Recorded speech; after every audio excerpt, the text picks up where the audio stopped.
I'm 77 years old, spent 42 years doing exactly what I was told, every single one of them. You want to know the punchline? I was proud of it. I used to say, I'm the most dependable man you'll ever meet, and I was right. Dependably showed up, dependably executed, dependably buried whatever it was I actually wanted so deep I forgot I had a shovel. That's not discipline, that's just a slow disappearing act with better posture. People called me reliable, called me solid, called me a company man. You know what nobody ever called me? Happy. And the funny thing, I didn't notice for decades.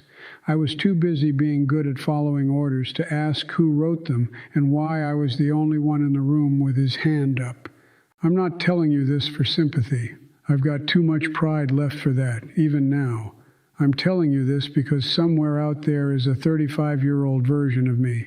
Sharp suit, full calendar, clean desk, who thinks he's winning, and I need him to hear something nobody said to me until it was too late to do much about it.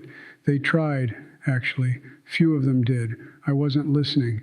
I was too busy being useful. I grew up in Detroit, 1948. My father worked the line at Ford for 31 years. Same shift, same gate, same lunchbox. Man didn't complain once, not out loud anyway. He taught me two things. Work hard, don't make waves. And I took those two things and I built a whole life on them, a whole narrow, perfectly obedient life. By the time I was 25, I had a job at an insurance firm in Chicago, started as a data clerk. By 30, I was mid-level management. By 35, senior. By 40, I was running a department of 60 people. On paper, outstanding. In the break room, I was the guy nobody really knew. Not because they didn't like me, because I never let them in far enough to find out. I had 3 rules, same as my father before me. Show up early, do what you're told, don't ask for things you haven't earned. Great rules. Iron cage. I was good at the game, understood the system fast, knew who to impress, when to speak, when to shut up. I played by every rule in the book, and then I helped write more rules for other people to follow. That's the thing about a man who's great at following orders. Eventually, they make him the one giving them, and the chain just keeps going. In 1979, I transferred to Atlanta for a promotion, left Chicago in March, packed the apartment in 2 days flat. Didn't even push back when they gave me 4 weeks to make the move instead of 3 months. My buddy Terrence, we'd been friends since '73, played basketball every Sunday, ate at the same diner on Wabash. Terrence looked at me when I told him and said, "Man, they snap their fingers and you just go?" I laughed, said, "That's how you climb." He shook his head, didn't say anything else. I climbed all right. In Atlanta, I met Diane, 1980. She was working at the firm next door. Sharp woman, laughed loud, didn't care who heard it. She asked me once, early on, what I wanted to do with my life. Not my career, my life. I told her I had a 5-year plan. She looked at me like I'd answered the wrong question, because I had. I just didn't know it yet. We were together 3 years. She was the kind of woman who needed a whole person. I gave her a schedule. She held on longer than she should have. Left in '83. Said I was the most absent present person she'd ever known. I told myself she wanted too much. I was wrong. She wanted exactly enough. I just had nothing left after I gave everything to the job. I transferred to Dallas in '85. New branch, bigger team, better title. Didn't hesitate. Didn't ask myself a single question about whether I wanted to go. Want didn't factor in. The company needed me there. I went. That's the part nobody talks about. How easy it is to let someone else steer. How peaceful it feels to just execute. No decisions about purpose or direction. No risk of choosing wrong and having to own it. You just follow the plan that someone else drew up, and you call it discipline, and people respect you for it, and you go home to a quiet apartment and do it again tomorrow, for 42 years. Now let me tell you what it costs, and it does cost. Everything does. There's Diane first. I already told you about her. But what I didn't tell you is that in 1994, I drove past her neighborhood in Atlanta. Business trip. I had her address still. Don't ask me why. I drove past. Saw a swing set in the front yard, kids' bikes against the porch, lights on inside, golden kind of light. She'd built something, a whole actual life with color in it. I sat in the rental car for probably 4 minutes. Then I drove to the hotel and ordered room service and read the quarterly report. 4 minutes. That's all I let myself have, because sitting in feelings wasn't in my plan. Then there's Terrence, my old Chicago friend who shook his head when I left. He didn't climb. He stayed in the same neighborhood, married his girlfriend Carmen in 1980, had 3 kids, coached Little League for years, opened a small shop on the South Side in '88. Nothing impressive on paper, nothing that would make a LinkedIn profile. I saw him at a reunion in 1996. He walked in with Carmen and 2 of his kids. The oldest was 16 by then, and the way they moved together, the way they touched each other without thinking about it, the way his kids pulled at his sleeve when they wanted something. I remember standing across the room watching that and thinking, he lost, he settled, he got small. That's what I thought. I'm telling you exactly what I thought, because the honest version matters more than the version where I look better. I was wrong. He wasn't small. He was whole. I was the one with the problem. I called him in 2004 to catch up. Carmen answered, said Terrence was out with his grandkids. His grandkids, the man had grandkids. And he was out with them on a Tuesday afternoon because his shop ran itself by then, and he'd built something with enough foundation to hold the weight of other people. I said, tell him I called. She said she would. Nice as anything. I hung up and sat there with that for a long time. Then there's my father. He died in February of 1991, heart attack, fast. He was 68 years old. I was in Dallas. I flew back for the funeral, did what had to be done, flew home 4 days later, and that was that. But what I'll carry until I'm done, is the last real conversation I had with him. Christmas 1989, 2 years before he died. We were in the kitchen, just the 2 of us, my mother doing something in the other room. He was quiet for a long minute, and then he said, "You happy out there, son?" And I said, "I'm doing great, Pop. Best year yet." And he nodded, and that was it. He accepted the answer, because that was the only language we both spoke. Results. He never asked again. I never answered differently. He wanted to know if I was happy, not if I was successful, not if I was productive, if I was happy. And I redirected to metrics. My own father, the one who taught me to work and not make waves, was asking me to step outside of all of that, just for a minute, just in a kitchen at Christmas. And I couldn't do it. I didn't know how. And then there's a moment I never planned. 1998. Dallas, lunch break, eating a sandwich on a bench in a little park near the office. There was a couple, maybe late 60s, sitting about 20 feet away, eating lunch together, not talking much, but laughing, small laughs, private ones, at something nobody else would find funny. Just the 2 of them in their own little world, not performing happiness for anyone, just having it. The ordinary, unremarkable, completely devastating kind. I watched them for about 2 minutes, finished my sandwich, went back to work.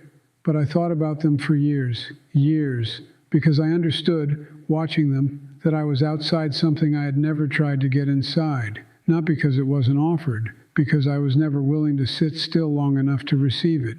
Here's the turning point, and I'm going to tell it the way it happened, which means it's not dramatic. It doesn't have a big speech. It has a parking lot in 2007 and a man standing next to a car. I retired at 67, took the watch, took the handshake, went home, and I expected something to click into place, some version of peace or release.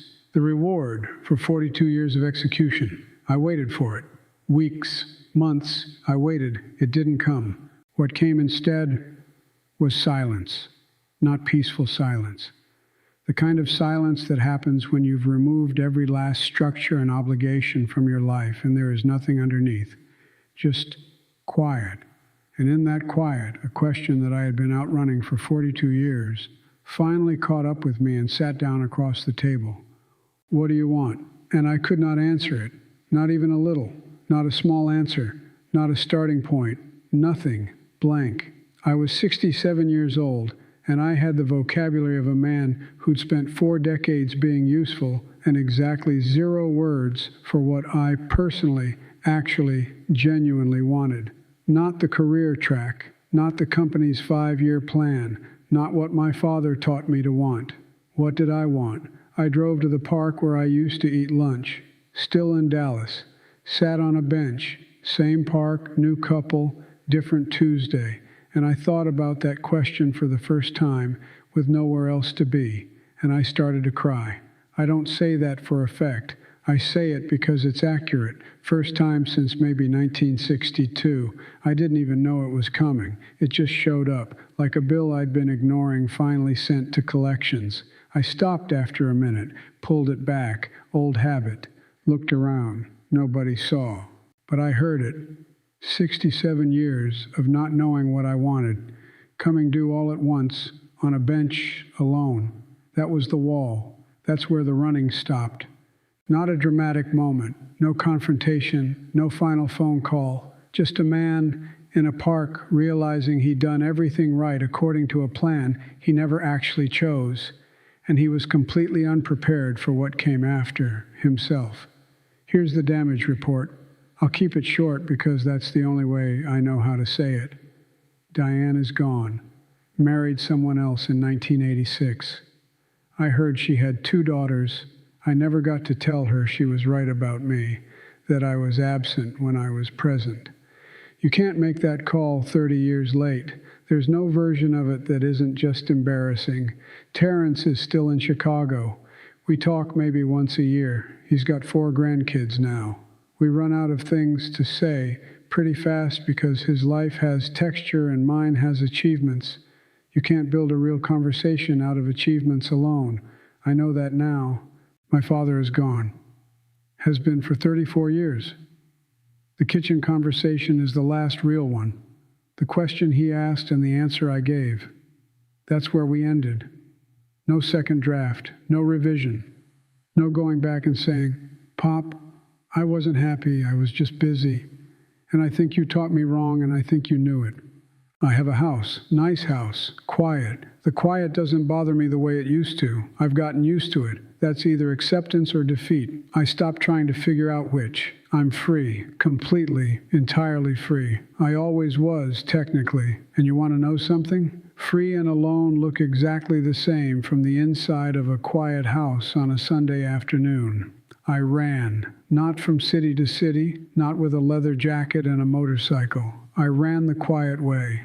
Into work, into performance, into other people's plans for me. Same thing in a different vehicle. Still running, still never staying still long enough to know myself. Look, I'm going to be straight with you, because that's apparently all I've got left to offer. If you are the person who is very, very good at doing what's expected, the reliable one, the executor, the one who shows up and delivers and never complains, I am talking directly to you. Not to the free spirit, not to the one who already knows he's lost, to you, the one everyone counts on, the one who hasn't asked himself a real question in years. Ask, while you still have time to do something with the answer. I'm not telling you to quit your job or blow up your life. I'm telling you that discipline and self-abandonment are not the same thing, and I spent 42 years confusing them. Stayed in my lane so long, I forgot I had legs. What I thought was strength, the ability to suppress, comply, execute, deliver, was just fear. Fear of want, fear of choosing and being wrong, fear of saying out loud, this is what I need, because what if what I needed wasn't available? Easier to never ask, easier to just be useful. Staying takes courage. Knowing yourself takes courage. I was brave enough to show up every single day for 42 years. Never brave enough to know why. I sound like every old man I used to tune out in my 20s. Maybe they were right. Probably they were right. Here I am. There's a book, Man's Search for Meaning by Viktor Frankl. Read it. Not because your situation is like his. It isn't. Mine wasn't. Read it because the central argument is that the why matters more than the what. I had the what all dialed in. The why was completely blank. Would have been useful to understand that at 30.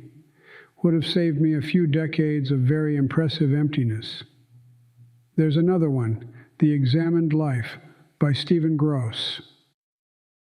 It's a psychoanalyst writing about the stories people tell themselves to avoid living fully. Every chapter is somebody I recognized. Several chapters I recognized as myself. Read it.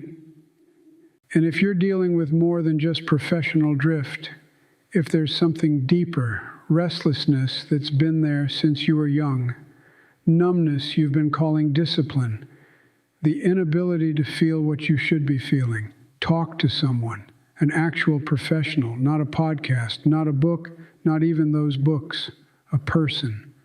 I walked into a therapist's office at 71. 71.